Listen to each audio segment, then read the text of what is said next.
Dieu nous donne le pouvoir de devenir enfant de Dieu. On a un pouvoir. Donc c'est quoi ce pouvoir que Dieu nous donne? Ce pouvoir-là, si on comprend ce pouvoir qu'on reçoit en tant qu'enfant de Dieu, est-ce qu'un enfant de Dieu est encore sous le règne de la mort? Alors, est-ce qu'il est encore sous le règne de la mort? Est-ce que la mort peut avoir un pouvoir sur lui? Maintenant, quand tu es né de nouveau, est-ce que tu connais toujours le mal? Non. Ah bon?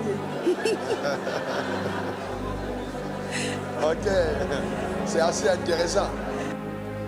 C'est Dieu qui a institué le mariage. Très bien. Et il a institué pour ses enfants. Je suis enfant de Dieu, donc j'ai droit au mariage. Okay. Je crois en ça et je parle. Ok, et tu parles pour dire quoi? Pour dire que je me marierai au nom de Jésus. Très bien. Maintenant, tu dis que tu vas te marier au nom de Jésus. Yes. C'est suffisant. Bon, ça commence déjà par ça. Et après...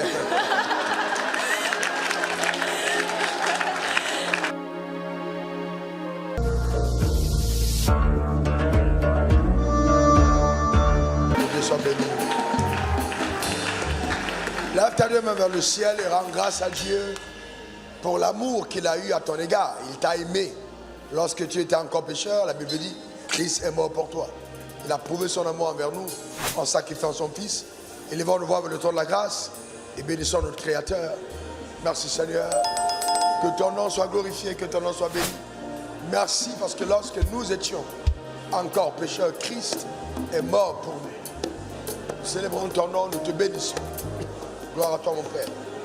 Gloire à toi mon Dieu pour ton œuvre accomplie à notre égard. Merci pour ton extrême fidélité. Au nom suprême de Jésus. Merci Seigneur. Alléluia. Amen. On va s'asseoir. Tout à l'heure, le révérend Hervé nous a prié afin que nous ayons la compréhension éclairée, qu'on soit révélé, qu'on ait la révélation du Saint-Esprit. Et donc nous parlons aujourd'hui justement de tous les dommages qui ont été orchestrés ou produits par le péché de l'homme. Et comme c'est notre coutume dès le premier jour, nous allons avoir un échange participatif afin que chacun d'entre nous participons. Est-ce que ça va? Alors, mais avant, je voudrais vous dire que nous sommes au 3e jour de jeûne, c'est normal. Hein? Pour certaines personnes, 4e jour. On a déjà eu 3 jours de jeûne, c'est le 4e, ok. C'est normal que certaines personnes parmi nous se sentent un peu fatiguées. C'est tout à fait normal. Et si à un moment de ton jeûne, tu as une forme de lourdeur, comme si tu as envie de vomir, tu as des nausées, etc., il faut bien que tu comprennes que ça peut être une délivrance. Tu vois, ça peut être une délivrance. Ça se manifeste, j'ai eu envie de vous le dire, ça. Moi, il y a des moments où je prenais 3 jours de jeûne, le 3e jour de jeûne, il y a des éruptions cutanées. Ou le 4e jour.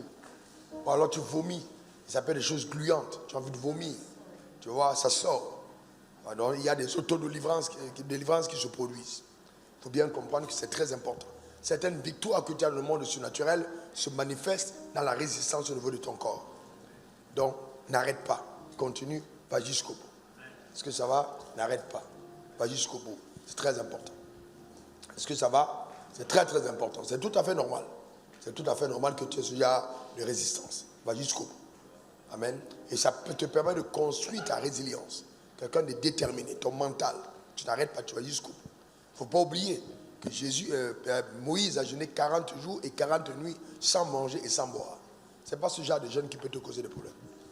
Même scientifiquement, ce type de jeûne ne peut te causer aucun problème. Il y a des réserves en toi. D'accord? L'homme ne vivra pas seulement de pain, mais de toute parole qui sort de la bouche de Dieu. Pendant que tu lis la Bible, tu es alimenté de façon surnaturelle. Et crois-moi, il y a un renouvellement de tes cellules. Il y a une pénétration de la vie divine au niveau de ta moelle. Amen. Jointure moelle pénètre dans tes os pour pouvoir changer même totalement la constitution de ton sang. Crois-moi, Dieu est à l'œuvre dans ta vie. Amen. C'est aussi le bon moment de prier, de demander des choses à Dieu. Très très important. S'il y a des batailles personnelles, eh bien tiens-toi devant le trône de la grâce, implore la grâce de Dieu, prie, Dieu t'exaucera. Est-ce que ça va?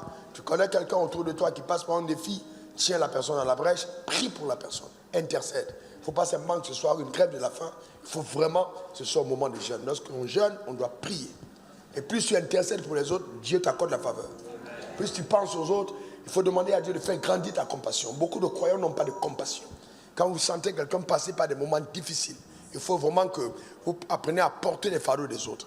Et ça va te donner vraiment d'avoir la faveur de Dieu sur ta vie. Tu vas s'aimer dans la vie de quelqu'un d'autre en investissant dans les prières et tu vas récolter d'une manière ou d'une autre. Amen. Bien. Genèse 3. On va voir les versets 23 et 24. Attendez, je vous donne. Là, on va commencer.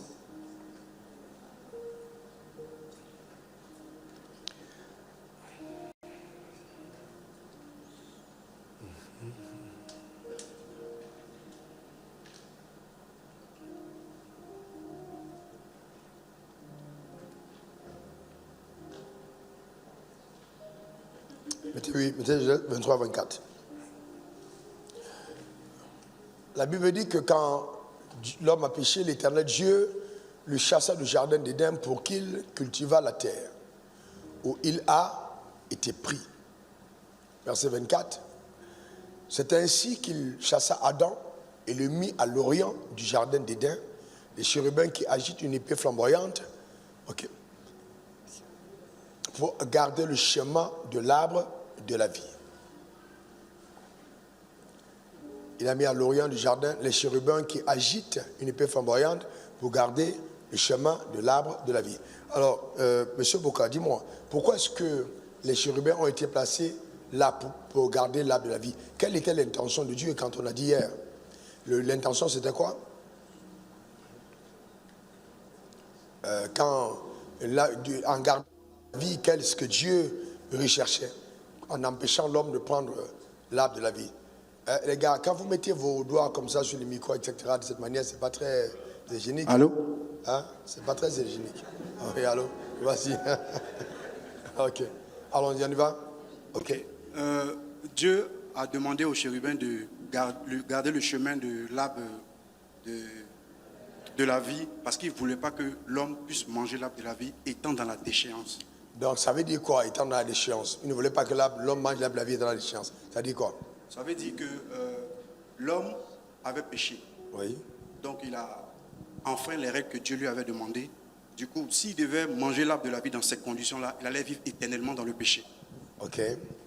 Et qu'est-ce que c'est vivre éternellement dans le péché? C'est quoi quand on dit vivre éternellement dans le péché? Ça veut dire quoi? Vivre éternellement dans le péché, c'est vivre étant esclave du péché. Est-ce que quelqu'un peut me donner, ma soeur derrière, donne-moi une seule, dis-moi, une des conséquences du péché de l'homme. La première conséquence d'après toi, c'était quoi? C'est la déconnexion avec Dieu. C'est là? Déconnexion avec Dieu. En français facile? C'est... il n'est plus rattaché à Dieu en fait. Donc quand l'homme marchait, il était attaché à Dieu. Oui, oui. Attaché. Oui, attaché. Il y avait un fil entre les deux. Donc, un fil invisible, c'est-à-dire l'homme ne peut pas vivre en dehors de Dieu. D'accord. Donc en fait... Donc il y a eu une déconnexion dans leur relation, dans leur une relation. séparation. Une séparation. Entre Dieu et l'homme. Alors cette séparation, est, comment on l'appelle généralement, spirituellement, c'est quoi? Quand on dit qu'elle est séparée, Dieu est séparé de l'homme, spirituellement, qu'est-ce que ça veut dire? Il est mort. Il est mort. Il est mort. Donc la mort spirituelle est différente de la mort physique. Oui. Alors je te demande de redéfinir la mort spirituelle. Quand dit-on que quelqu'un est spirituellement mort? On dit que quelqu'un est spirituellement mort lorsqu'il n'arrive plus à vivre comme Dieu le veut. Non. Dis-le plus facilement tout à l'heure. Plus facilement, ouais. Oui. Plus facilement, ça veut dire qu'il n'arrive plus à prier, il n'arrive plus à jeûner. Non. Tu peux ne pas arriver à prier, ne pas arriver à jeûner, mais rester ne pas être séparé de Dieu. Tu vois ce que je veux dire? Tu peux être dans une phase de rétrogradation, mais tu n'es pas séparé de Dieu. C'est quoi donc la séparation spirituelle avec Dieu? La mort spirituelle avec Dieu, c'est quoi? Quand on dit que tu es mort spirituellement, c'est que tu es séparé de Dieu. C'est que tu es séparé de Dieu. Très bien. Donc tu es séparé de Dieu. Donc tu es maintenant sous la loi du péché et de la mort. Tu n'es plus un enfant de Dieu, tu es séparé de Dieu. C'est très clair? Oui, c'est clair. Très bien. Donc maintenant, comment est-ce qu'on fait, mon frère à côté, comment est-ce qu'on fait quand on est spirituellement mort? Comment est-ce qu'on fait pour échapper à la mort spirituelle? Qu'est-ce qui te donne d'échapper à la mort spirituelle? Ce qui me donne d'échapper à la mort spirituelle, c'est la rédemption. Pas comment? La rédemption comment? Accepter Christ. Accepter Christ. Oui. Quel Christ? Jésus. Comment tu l'acceptes? En croyant qu'il est mort pour moi à la croix. Ok. C'est tout? Oui. Donc tu crois qu'il est mort pour toi? Non, Oui. c'est pas suffisant. C'est pas suffisant. je crois- Parce que si tu as cru qu'il est mort, tu ne seras jamais sauvé parce que tu crois qu'il est mort. Il faut plus que ça. Il Il est y a mort. beaucoup qui croient qu'il est mort, les démons le croient même. Mais ils tremblent, mais ils ne sont pas sauvés. Mais alors maintenant, je te pose une question, comment on est sauvé? On est sauvé lorsque on confesse que Christ est mort et ressuscité pour nous. Non, non, tu peux confesser et puis tu n'es pas sauvé. Parce qu'il faut deux éléments ensemble. Il faut un, croire. Et puis, Quand tu crois, tu parviens à la justice, tu confesses la bouche, tu parviens au salut. Donc le fait que je crois me justifie, mais quand je confesse, cela me sauve. Donc je suis justifié parce que j'ai cru. Mais pour que je puisse obtenir le salut, il fallait que je le confesse de ma propre bouche, que je le déclare. Quand je le déclare maintenant, je suis sauvé. C'est en croyant du cœur qu'on parvient à la justice, en confessant de la bouche, on parvient au salut. Très important. Donc, la seule manière d'échapper à la mort spirituelle, c'est d'accepter Jésus dans son cœur, comme étant son Seigneur et son Sauveur personnel, et de le confesser de sa bouche. Ça veut dire quoi? Est-ce que toutes les personnes, donc, qui sont dans nos églises charismatiques sont des enfants de Dieu? non. Comment tu dis non? Pourquoi tu dis non? J'ai dit non pour on peut être dans la maison de Dieu et ne pas croire que Christ est véritablement mort pour nous. Ok. Donc, mais pourquoi on vient à l'église si on ne croit pas qu'il est mort pour nous? Oui, il y a des gens qui viennent à l'église mais qui ne croient pas à la rédemption. Ils croient en quoi? Donne à ton voisin. Donne à ton voisin. Dis-nous, les gens qui viennent, donne à ton voisin, il va t'aider. Les gens qui viennent à l'église, ok? Très bien. Donc, ils viennent à l'église. Hein? Explique-nous. Comment quelqu'un peut venir à l'église et puis il ne croit pas à la rédemption? Est-ce que c'est possible? Oui, c'est possible. Tiens-toi debout et tu nous expliques. Comment c'est possible? Je peux m'expliquer en deux volets. Oui. Au premier volet, on peut venir par rapport à un besoin personnel, c'est-à-dire vouloir une fille qui va à l'église, donc fréquenter la même église avec cette dernière. Voilà. Par contre, tu te sens toi-même que tu as besoin de Christ et on te parle, soit tu entends un message, tu l'écoutes, ou bien tu entends au cours d'une évangélisation, tu viens à l'église pour te donner véritablement à Jésus. Voilà. D'accord. Donc, il y a des gens qui viennent à l'église sans... Mais ils sont toujours séparés de Dieu. Oui, c'est ça. Alors qu'ils viennent tous les jours dans la maison de Dieu. C'est ça. Ok. Donc demande à ton voisin, est-ce que c'est ton cas? Pose-lui la question. Non, maintenant, pose la question à ton voisin. Pose la question. Pose la question. Ok. Très bien. Alors, arrêtons-nous un moment. Arrêtons-nous un moment. Alors, dis-moi, donc ça veut dire qu'il existe un jour où on fait la paix avec Dieu. On a été séparés d'avec Dieu. Qu'est-ce qui a séparé l'homme d'avec Dieu, mon frère? C'est quoi qui a séparé l'homme d'avec Dieu? Qu'est-ce qui a séparé l'homme d'avec Dieu? Hein? C'était quoi? Et le péché, là, c'était quoi? Quelle désobéissance? C'était quoi? Comme on a vu depuis le premier jour, il s'agissait de quoi? Quel péché l'homme a commis? Il n'a pas écouté les instructions. Et c'était quelle instruction? De ne pas manger l'arbre, De ne pas, manger du fruit de de ne l'arbre. pas manger du fruit de l'arbre qui était interdit. Maintenant, si on te pose la question dans la rue, c'est quoi? Quel était cet arbre? C'était une pomme, c'était les raisins, c'était les figues. C'est quel arbre? Comment on appelait cet arbre-là? Vous avez dit qu'il n'y a pas de nom à cet arbre. Oui, mais comment on appelle cet arbre? Non, qui a dit l'arbre de la vie? Non. Comment on appelle l'arbre de fruits dont l'homme a mangé? C'est l'arbre de quoi? L'arbre de la connaissance du bien et du mal, qu'il était interdit de manger. Donc, l'arbre de la connaissance du bien et du mal. Donc, ça veut dire qu'avant que l'homme ne pêche, est-ce que l'homme connaissait le mal, ma soeur? Est-ce que l'homme connaissait le mal? Non, l'homme ne connaissait pas. Il ne connaissait pas le mal du tout. Non, non. Donc, c'est cet arbre qui a donné à l'homme de connaître le mal. Oui. Oh, très bien. Maintenant, quand tu es né de nouveau, est-ce que tu connais toujours le mal? Non. Quand Ah on bon? est de- Ok. C'est assez intéressant. Hein?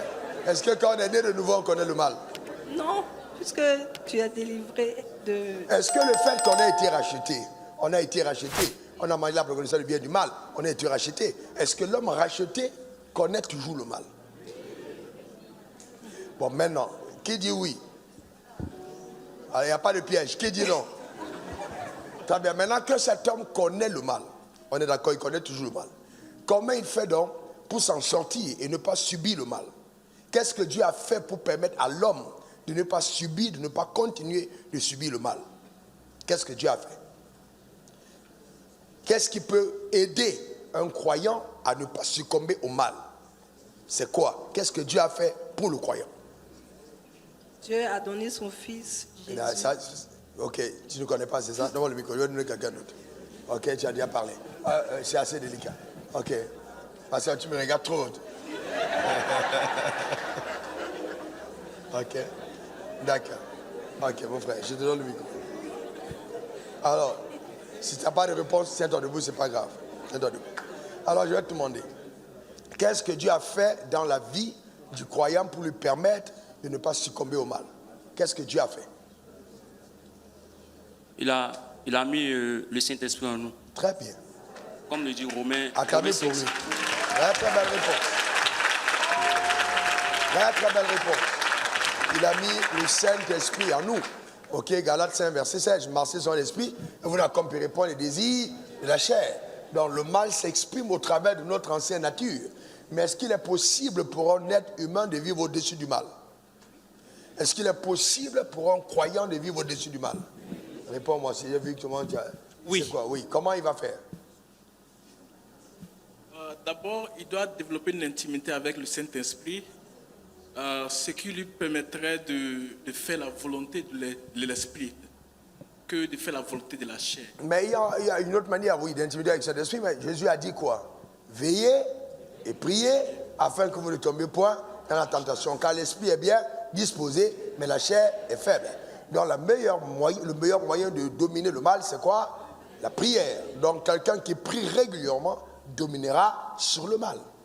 D'accord? Lève ta main droite vers le ciel et répète après moi ces paroles.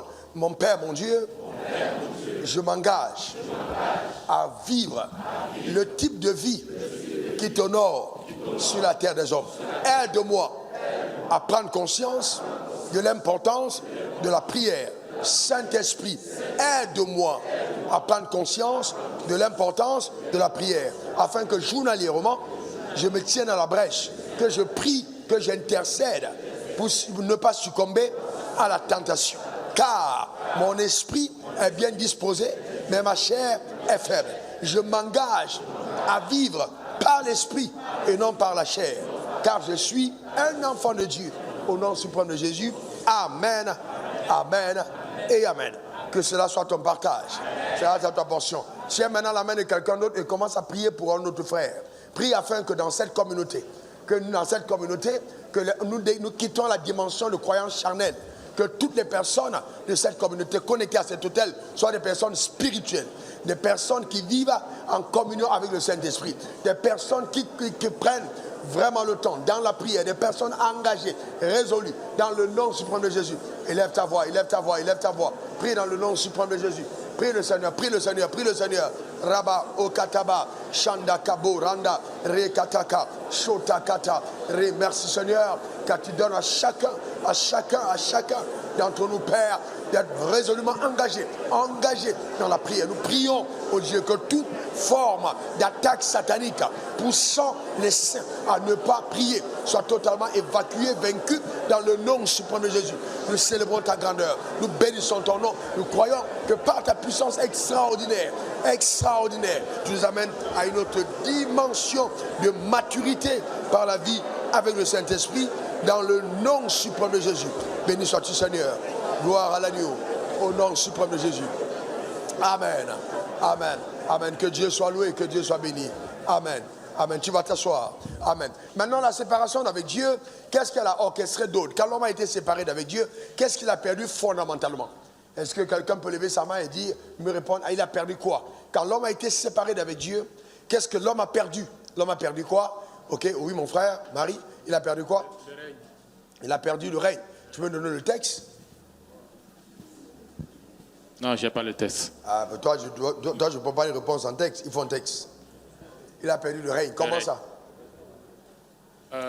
Parce que l'homme a été mis dans le jardin d'Éden. Très bien, ok. Il a perdu le règne, on va accepter, mais quelqu'un d'autre a une autre réponse qu'il voulait donner en dehors du règne? Oui, ma soeur, qu'est-ce que l'homme a perdu? L'autre? En dehors du règne, il a perdu quoi? Il a perdu la domination. Il a perdu la domination. Mais alors, ma question est la suivante. Est-ce que le premier homme a dominé? Non. Bon, non. Mais comment tu peux perdre ce que tu n'as pas manifesté?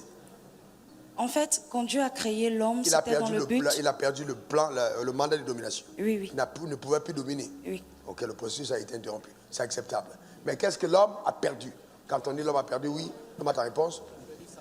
Il a perdu sa position. Quelle position il avait? Parce qu'il était à l'image de Dieu, en fait. L'homme Oui, il était Dieu. l'autorité dans le jardin. Il a perdu sa position. Et la conséquence, c'est quoi?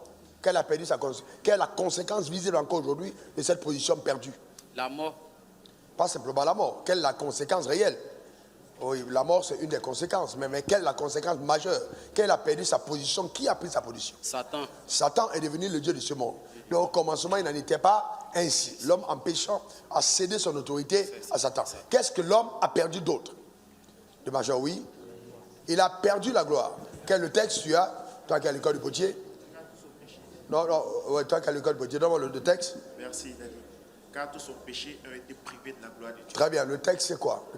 Romains 3, 23. Romains 3, 23. Car tous ont péché et ils ont été privés de la gloire de Dieu.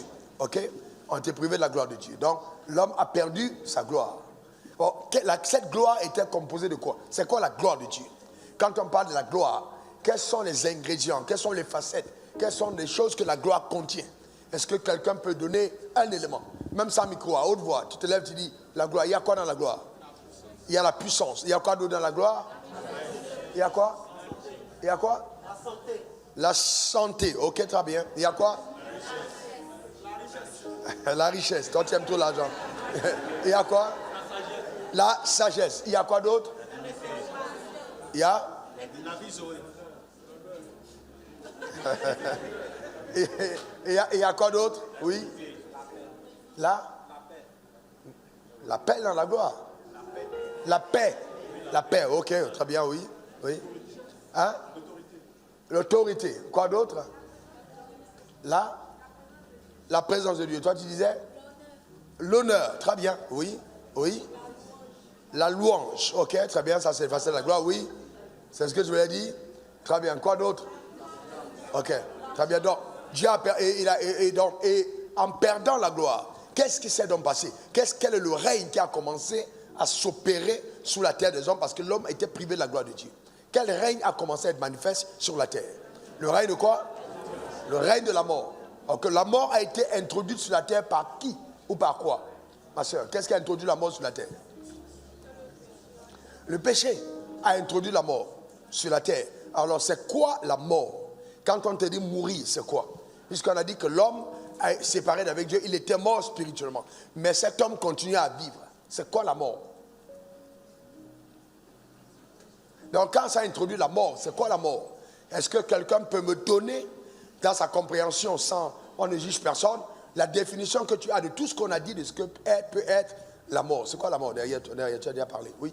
La mort, par la compréhension de ce que vous nous donnez, c'est sorti du plan de Dieu. Bon, c'est ok, mais je peux sortir du plan de Dieu sans être mort. Si je suis un enfant de Dieu et que Dieu a voulu que je sois un pasteur et que je suis plutôt à la fonction publique, je ne suis pas mort spirituellement, mais je ne suis pas en train d'atteindre le plan de Dieu. Mais je ne suis pas mort pour autant. Je suis un enfant de Dieu, mais qui n'est pas dans son couloir. Le Saint-Esprit travaillera en moi pour me convaincre de retrouver mon couloir. Donc je ne suis pas mort. Je suis le temple du Saint-Esprit, mais je ne suis pas dans le plan de Dieu. C'est totalement différent. Alors, c'est quoi donc la mort? Oui, oui. L'incapacité de faire quoi? C'était qui relève de sa gloire. Bon, Kanté, donne-moi la définition de la mort que tu as. C'est quoi la mort? Quand on parle de mort, c'est quoi la mort? C'est la cessation de vie. Ça, c'est la mort scientifique. C'est pas la mort spirituelle. C'est la, c'est la mort scientifique.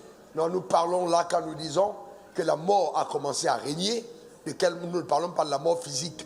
Nous parlons d'abord de la mort spirituelle. Donc cette mort-là, c'est quoi cette mort? Ok, c'est aussi, oui, mon frère, donne le micro. C'est quoi cette mort-là? C'est vraiment important. Ok, c'est vraiment important. C'est quoi cette mort? Papa, moi je crois que cette mort, c'est le type de vie de Satan, du royaume des ténèbres. En fait, oui, on a autorisé la mort, oui, c'est le règne de Satan. Ok, très bien. Oui, on peut accepter. Oui, dis-le autrement. Non, pas lui. Non, donne-le le micro là. Il faut pas. Oui, donne-le le micro ici. Ok. La mort, c'est être privé de la gloire de Dieu. Bon, la mort, oui, on va accepter cela. Le fait de la cessation de la gloire dans la vie de l'homme, oui, mais on va le définir autrement. C'est quoi la mort? Comment dit-on que quelqu'un est mort? La mort, oui, après elle, tu vas dire. Oui. Oui. La mort, c'est être séparé de Dieu. La mort, on a déjà vu. C'est la mort spirituelle, c'est la séparation de la mort. Mais maintenant, quand on parle de ce règne de la mort, c'est quoi le règne de la mort? Le règne de la mort, c'est quoi? Le règne de la mort, c'est le règne de Satan. Le règne de la vie, c'est le règne de Dieu. Donc quand on dit le péché a introduit la mort, le péché a introduit le règne de Satan. Et la mort arrive avec quoi? La malédiction, les maladies, quoi d'autre? Les échecs, la pauvreté, et quoi d'autre? La décharge, les guerres, les problèmes entre les hommes et tout ça. Parce que tout ça, ça fait partie des choses que la mort a autorisées. On a vu pour la première fois Abel, Caïn tue son frère Abel. Il devient un meurtrier. Ça, c'est le règne de la mort qui est arrivé parce que Satan était le maître.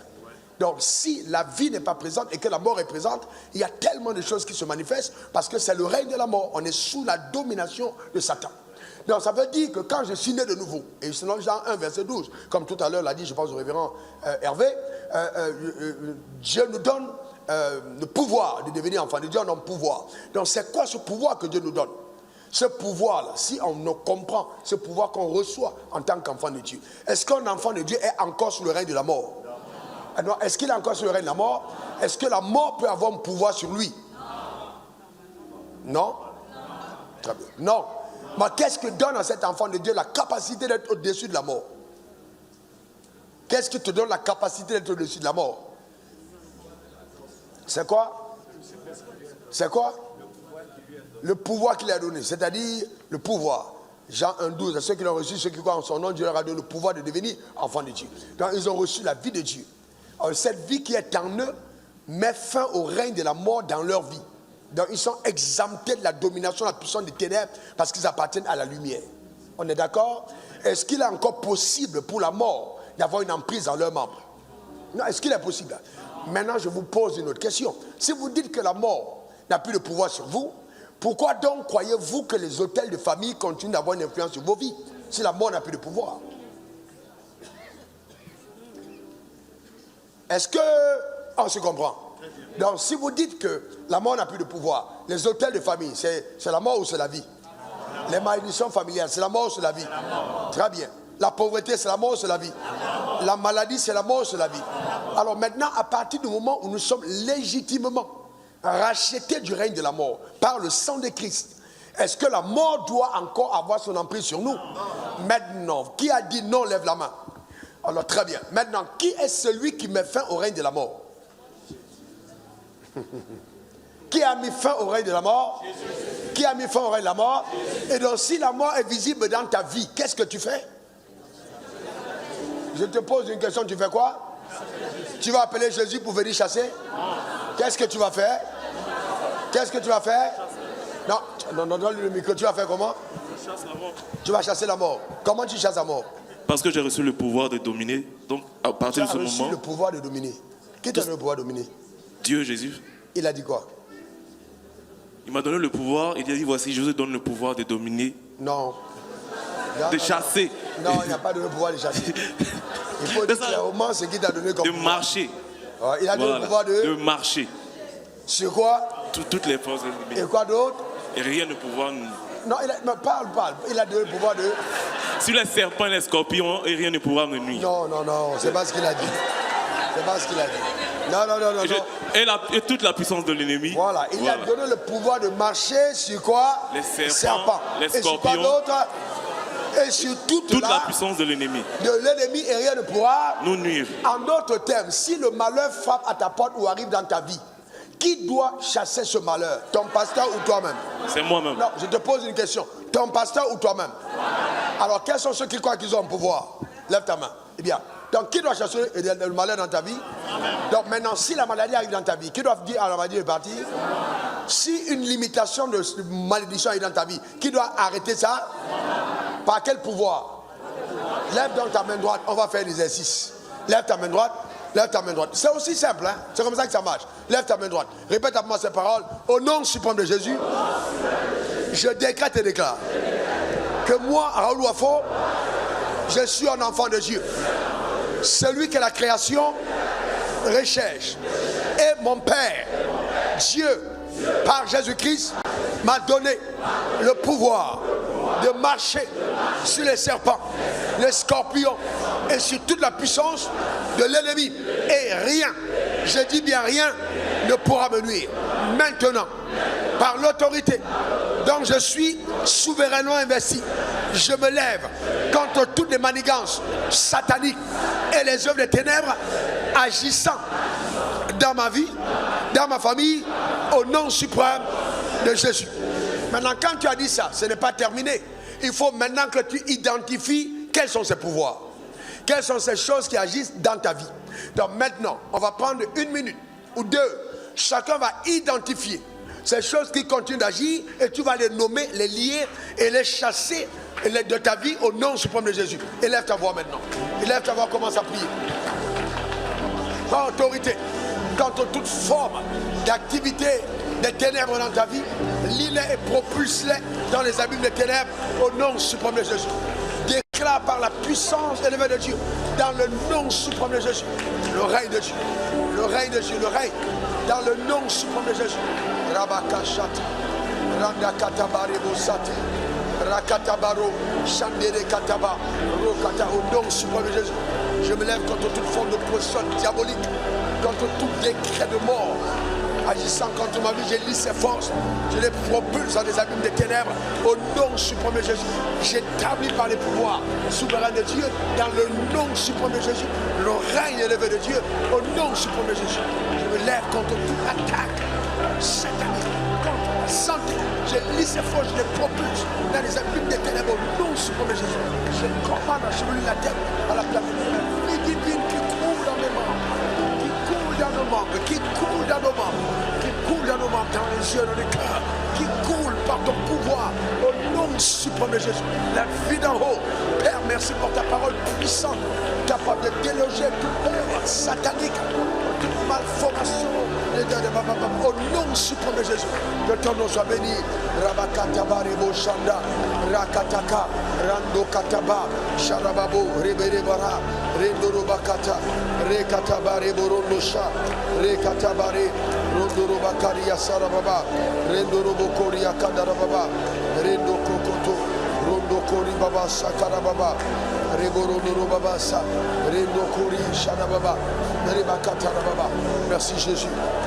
Que ton nom soit béni. Rababo, Roba Shakarababa, Rebo Koto Rebaba.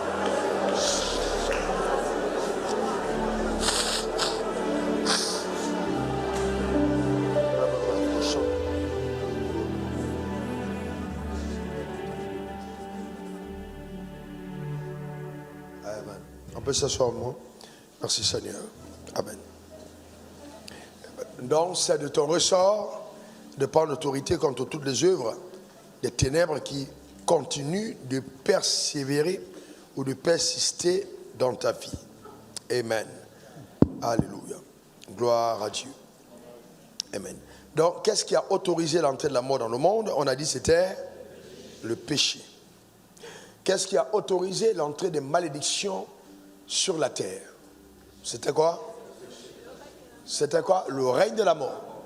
La mort est venue avec une cohorte. Il y a eu malédiction, maladie, voyez-vous, mort prématurée, et toutes ces choses sont venues par le règne de la mort. La mort physique, j'entends. D'accord? Sont venues par le règne de la mort. Donc tout ce qui est du règne de la mort n'est pas le lot du croyant. Parce que nous avons été rachetés. Nous appartenons au règne de la vie. Il y a 2 lois spirituelles majeures qui gouvernent l'univers. Romains 8, versets 1 à 2. Il n'y a donc plus de condamnation pour ceux qui sont dans Christ Jésus. Ok? Continue au verset 2. Car en effet, la loi de l'esprit de vie en Christ Jésus m'a affranchi de la loi du péché et de la mort. On le verra dimanche. Donc une loi t'a affranchi.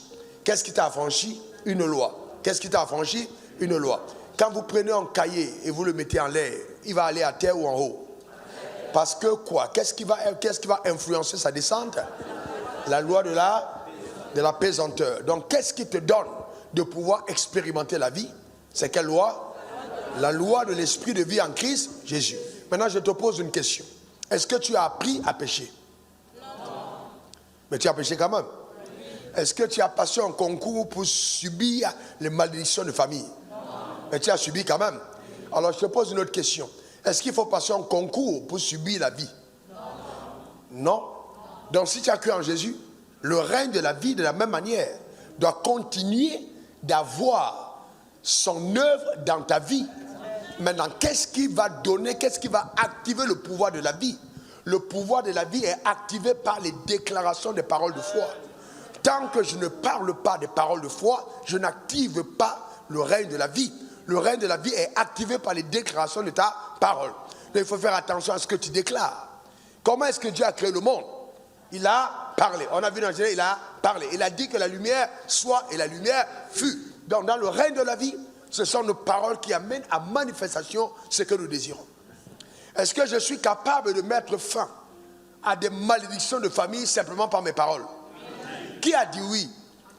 Très bien. Est-ce que je peux mettre fin à des sorts envoyés contre moi par mes paroles? Est-ce que s'il y a un projet d'accident contre ma vie, est-ce que mes paroles peuvent l'anéantir? S'il y a un décret de mort prématurée envoyé contre ma maison, est-ce que mes paroles peuvent anéantir? Très bien. Le pouvoir de la vie est déclenché par des paroles de foi. Pour que ça marche, voici ce qu'il faut. Il faut croire d'abord et parler ensuite. Le problème, c'est que nos paroles ne sont pas fortes parce que nous ne croyons pas en ce que nous disons. Mais si tu crois et tu parles, cela arrive. Comment as-tu été sauvé? Parce que tu as cru et tu as parlé. Comment tu as été sauvé? Tu as cru et tu as parlé. Maintenant, si tu dois être sauvé dans la vie, de quoi que ce soit, qu'est-ce que tu fais? Tu crois et tu parles. Est-ce que quelqu'un comprend ce que je suis en train de dire? Si tu veux être sauvé de la maladie, tu crois en quoi? Tu crois en quoi? À la quoi? Et tu parles de quoi? Tu déclares par les mains ici de qui j'ai été guéri. Donc tu dois croire en ce que Dieu t'a accordé et déclarer ce que Dieu t'a accordé. Est-ce que ça va? Comment est-ce qu'on fait pour délivrer la puissance de la mort? Non, mais les gars, alors redonne-moi le micro, ma soeur. Dis-moi, comment on fait pour être délivré du règne de la mort? Comment est-ce qu'on fait? Comment on est délivré du règne de la mort? Vous l'avez dit, on croit et on parle. On croit et on parle. Oui. Imaginons que dans la famille, il y a un esprit, un embargo qui empêche aux filles de se marier. Comment est-ce que je fais pour sortir de cet embargo? Je pense que déjà, il y a la connaissance qu'il faut avoir. La connaissance de quoi? La parole de Dieu qui parle de cet aspect du mariage, de l'institution du mariage fondée par Dieu. Alors, donc, qu'est-ce que tu vas dire, par exemple? C'est Dieu qui a institué le mariage. Très bien. Et il a institué pour ses enfants. Okay. Je suis enfant de Dieu, donc j'ai droit au mariage. Okay. Je crois en ça et je parle. Ok, et tu parles pour dire quoi? Pour dire que je me marierai au nom de Jésus. Très bien. Maintenant, tu dis que tu vas te marier au nom de Jésus. Yes. C'est suffisant. Bon, ça commence déjà par ça. Et après...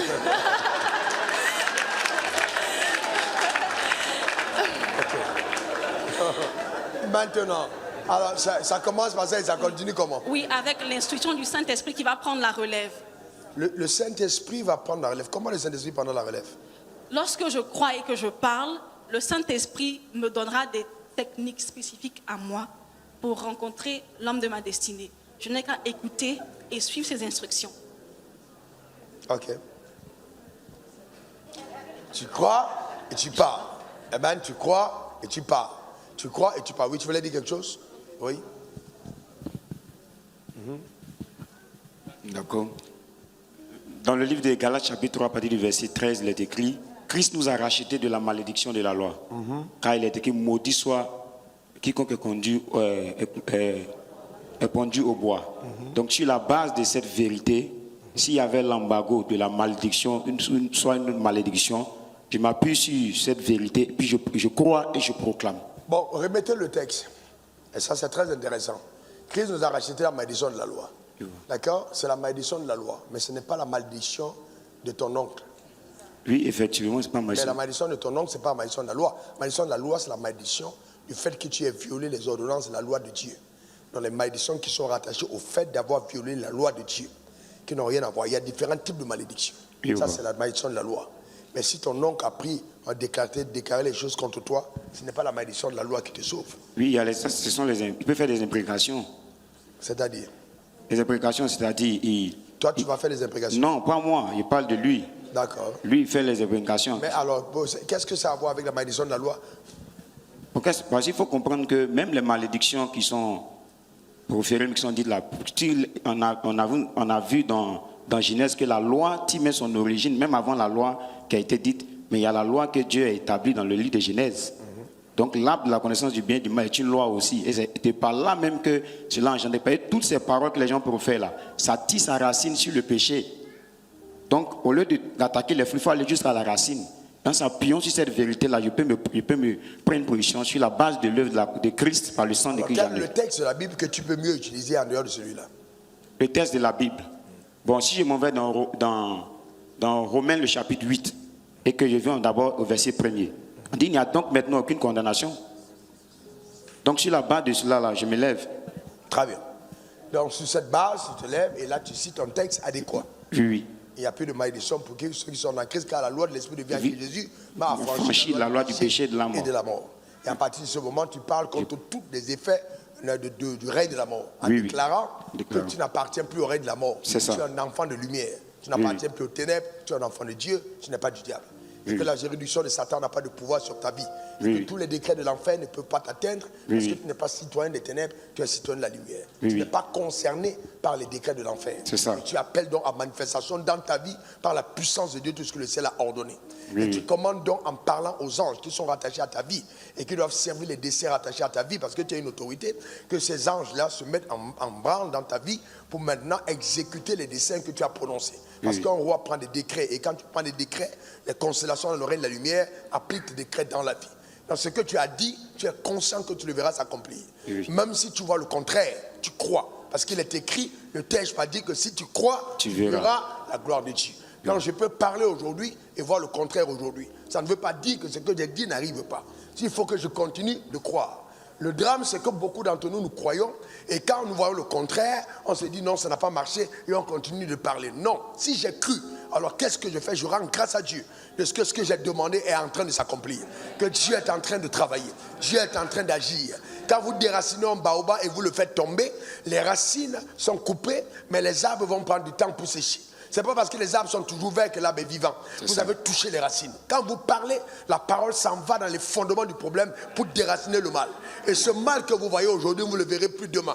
Donc il faut continuer de déclarer dans le nom suprême de Jésus. Donne-moi ton meilleur amen. Amen. Dis encore amen. Amen. Alors en ce qui concerne ton avenir, tu dois aussi parler sur ton avenir. Je vais qu'on prenne 5 minutes. Si vous pouvez vous tenir debout, on va parler sur nos vies.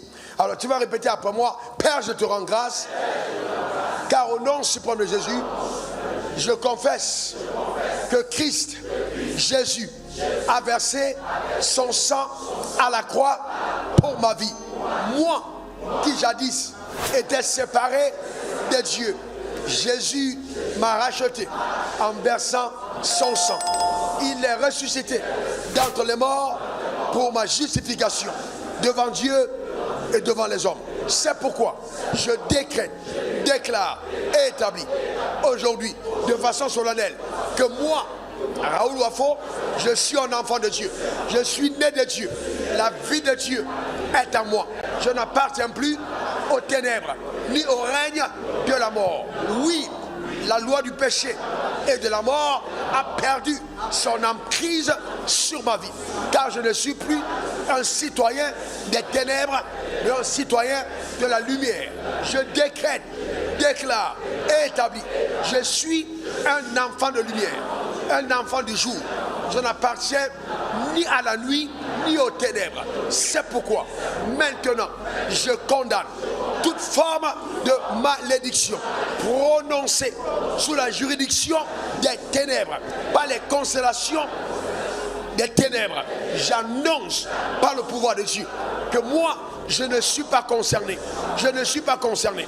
Il est écrit, ils te feront la guerre, mais ils ne te vaincront pas. Oui, maintenant, je condamne toute forme de décret qui est pris contre ma vie. Au nom suprême de Jésus, je demande un retour immédiat vers l'expéditeur au nom suprême de Jésus. Car celui qui a creusé une tombe contre moi, il tombera lui-même. Je déclare que je suis affranchi du pouvoir pouvoir de la fausse. Je me libère, je me libère, je me libère, je me libère du filet de l'oiseleur au nom suprême de Jésus. J'échappe maintenant à tout piège tendu par l'ennemi dans le nom suprême de Jésus. Je déclare qu'à la croix, Jésus a été meurtri pour moi. Son sang a coulé, sa chair a souffert, et par ses meurtrissures, je suis en bonne santé. J'appelle maintenant sur mon corps, de la chevelure de la tête, mets ta main sur ta tête, la chevelure de la tête à la plante des pieds. J'appelle la santé divine. Je déclare que tous les membres de mon corps sont restaurés par le pouvoir souverain de Dieu au nom suprême de Jésus. Je suis en très bonne santé. Je déclare maintenant sur ma vie que toutes les malédictions rattachées à ma vie par le sang de mon Père dans la chair sont annulées, sont détruites, car Jésus a effacé l'acte dont les ordonnances me condamnaient et subsistaient contre moi. Il a détruit cet acte en le clouant à la croix. Maintenant, j'annonce que je suis affranchi de toute forme d'accusation de la part de l'enfer. Oui, en ce qui me concerne, je déclare que je règne dans la vie par Jésus-Christ, lui seul. Je parle donc maintenant à ma condition morale. Je parle à mon intelligence et à ma sagesse. Je déclare que je suis sage, intelligent. Je crains Dieu et je le sers sur la terre des hommes. Car Dieu m'en a donné la totale capacité. Toute malédiction poussant ma vie à la honte, je déclare que cela n'arrivera pas. Les projets de scandale rattachés à ma vie n'arriveront pas. Je me libère, je me libère, je me libère. Le rendez-vous avec la honte n'aura pas lieu. Le rendez-vous avec la déchéance est annulé. Le rendez-vous avec la mort prématurée est annulé. Le rendez-vous avec la destruction est annulé. Le rendez-vous avec la pauvreté est annulé. Le rendez-vous avec l'échec est annulé. Au nom suprême de Jésus, car la main de Dieu est sur ma vie. Je décide de vivre sur terre le type de vie qui est réservé aux héritiers d'Abraham par la foi. Car à mon père Abraham, il a été dit, ta postérité possédera la porte de ses ennemis. Je déclare, c'est de moi qu'il s'agit. Par la foi, je possède la plénitude de mon héritage et je vis sur terre selon les standards réservés au Fils de Dieu. Je le suis au Fils de Dieu. Je le suis sur cette terre au nom suprême de Jésus. Je règne dans le domaine de mon appel. Je règne. J'appelle à démonstration la prééminence, car je suis la tête et non la queue. Je suis en haut et non en bas. Les dommages du péché contre ma vie sont annulés, sont détruits. La rédemption m'a affranchi de tous ces dommages par la puissance effroyable de Dieu au nom suprême de Jésus. Amen, amen et amen. Acclame très fort ton Créateur. Acclame très très fort ton Créateur. Au nom suprême de Jésus. Reste debout un moment, on va faire encore une autre confession sur 10 points, amen, qui sont des conséquences liées au péché. Ok, on va juste les citer et après vous avez le temps de revenir et on va les citer en priant, vous allez les noter après en recevant le direct qui va être qui est sur nos pages. Il y a 10 points que j'avais énumérés, mais à cause du temps, on ne peut pas tous les parcourir pour ne pas vous permettre de rentrer un peu tôt aujourd'hui. Lève ta main droite vers le ciel. Et répète après moi, mon Père, mon Dieu, merci, car tu m'as racheté par le sang de ton Fils. Aujourd'hui, la conséquence de la séparation d'avec Dieu, toi mon Créateur, est totalement annulée. Car le sang de Christ m'a réconcilié avec mon Père. La séparation a perdu son emprise. Je suis heureux de retrouver la communion avec le Saint-Esprit. Ô Père, merci, car tu as fait de mon corps le temple du Saint-Esprit. Oh Dieu, merci pour la restauration de la gloire perdue. Car par le péché, j'ai perdu la gloire. Mais par la rédemption, tu me l'as redonnée. Je repossède pleinement cette gloire. Et je déclare par la puissance de Dieu que la richesse, l'honneur sont mon partage. La santé divine, la sagesse, l'intelligence, la louange, c'est mon héritage sur la terre des hommes au nom suprême de Jésus. La mort n'a plus de pouvoir sur ma vie. J'en suis totalement affranchi. Les malédictions, sur toutes leurs formes, ont perdu leur emprise légale. Moi, Raoul Wafo, je ne succombe à aucun pouvoir de la malédiction, car j'en suis totalement affranchi. Ce qui a détruit mes parents ne me détruira pas. C'est impossible. J'en suis totalement affranchi. Oh Dieu, merci pour la restauration de ma nature humaine qui a été corrompue. Saint-Esprit, je compte sur toi pour m'aider à renouveler mon intelligence et retrouver la perfection que j'avais en Dieu quand je fus conçu au nom suprême de Jésus. Ô Père, que ton nom soit glorifié.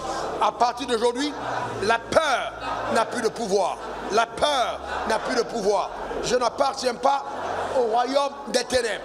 Je ne vis pas sous l'emprise de la peur. Je suis libéré, totalement affranchi de la peur au nom suprême de Jésus. Je m'engage à vivre par la foi, entièrement, totalement, au nom suprême de Jésus. Dans mes relations avec mes semblables, je démontre un caractère d'intégrité, de droiture, de justice. Je refuse de vivre une vie corrompue, car je n'appartiens pas à ce monde-là. Je suis un enfant de lumière. Je suis intègre, je suis droit, je suis juste. Je vis dans l'amour, pas dans la convoitise, car la main de Dieu est sur ma vie et l'amour de Dieu coule dans mes veines au nom suprême de Jésus. La pauvreté et la maladie sont bannies totalement de ma vie, entièrement. Je suis un riche saint sur la terre des hommes au nom suprême de Jésus. Amen, amen et amen. La condamnation éternelle est terminée. Acclame très fort ton Créateur dans le nom suprême de Jésus. Amen. Amen. Bien, frères et sœurs, nous devons clamer notre héritage que nous avons par la rédemption. Clamer véritablement. C'est notre héritage. Eh bien, plus vous connaissez, mieux vous possédez. Plus vous connaissez, mieux vous en jouissez. Que cette connaissance soit encore par le Saint-Esprit profondément élucidée dans votre homme intérieur, dans le nom suprême de Jésus. Donne-moi encore ton meilleur amen. C'est cette connaissance qui te donne de savoir que même si c'est ton ennemi qui a ton pouvoir dans la cité, toi tu règnes dans la vie. Amen. C'est clair et net. 1000 tomberont à ta gauche, 10 000 à ta droite, tu ne seras point atteint. Car ton royaume n'est pas de ce monde. Ton royaume n'est pas de ce monde. Et ton royaume gouverne ce monde. Donne-moi ton meilleur amen. Dis encore amen. Quelle que soit la crise économique dans la société, Dieu te donnera toujours de quoi manger. Quelle que soit la cherté de la vie, ton compte sera toujours fourni. Parce que Dieu est avec toi au nom suprême de Jésus. Donne-moi 3 bons amen. Que cela soit ton partage et ta portion. Acclamons très fort notre Créateur. Que Dieu bénisse ton âme. Que Dieu bénisse ta vie. Amen, amen, amen. Est-ce que tu peux prendre dans ton offrande ce soir, eh bien, entre ta main, si tu l'as préparée, ou même si tu ne l'as pas préparée, maintenant tu as envie d'apporter cette offrande, là où tu es connecté en direct, eh bien, tu dis, j'apporte ma sémence à l'autel de Dieu. Viens donc avec foi et joie, en suivant l'ordre habituel, déposer devant le trône de la grâce ton offrande du jour. Que Dieu te bénisse abondamment.